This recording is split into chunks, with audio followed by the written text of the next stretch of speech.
So what would you advise if someone was going to put you at the head of these networks? What is it that needs to be done to get news back to where it's not so much at a slant, either right, left, where we're actually just delivering people the news and it becomes trusted again? So I think, Mike, we should probably let people into a little bit of a secret. When I first started, and I was at Fox, I was this young guy, and I remember being in the Fox News green room. I don't know if you remember it, but I do. so and the funny thing is, Geraldo's daughter works there, and which I'm sure. But so I That's what remember, I worked there. Yep.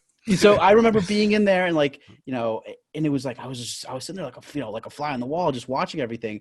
I remember coming in there one day, and this is when I first started, and out walks Alan Combs and out walks Rick Santorum.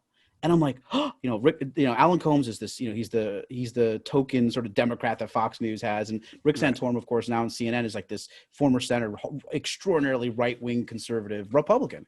And I was like, oh my God, they're going to fight. They're going to come to blows. We're going to, this is going to be great. And they walk up to each other like, hey, Rick, how's it going? They give each other a big hug. And I'm like, oh, it's all fake. It's wrestling.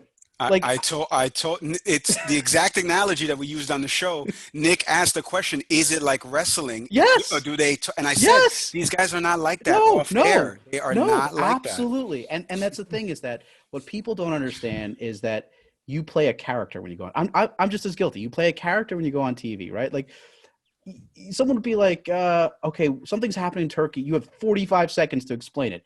What the hell am I going to explain this? 40. I'll do it. I'll get the hit out there. But it's, there's a reality that part of the problem here is not just the media. It's in part Americans can't be lazy in terms of understanding an issue. Like, you have a civic duty to understand things.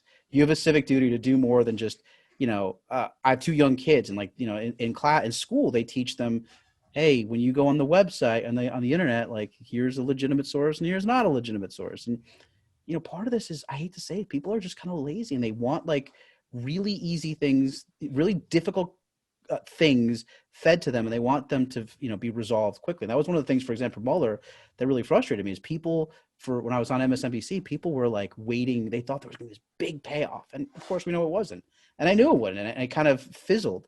So what we can do, we have to change the expectation of Americans when it comes to being informed. Like, they need to see that they need to do this. Like, you need to, it's your civic duty to vote. It's your civic duty to be, aware of the issues that are important to you. And, you should want to. And the problem is that, like, cable news has become too easy in a lot of ways. And look, here's the saving grace.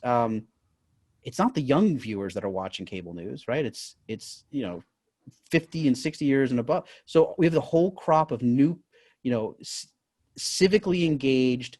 I interviewed some 14-year-olds for a story we did for Newsweek, and it's like, hey, these 14-year-olds are going to be voting in the next presidential election. These are 14-year-olds who have been stuck home because of COVID. They haven't been in school since March.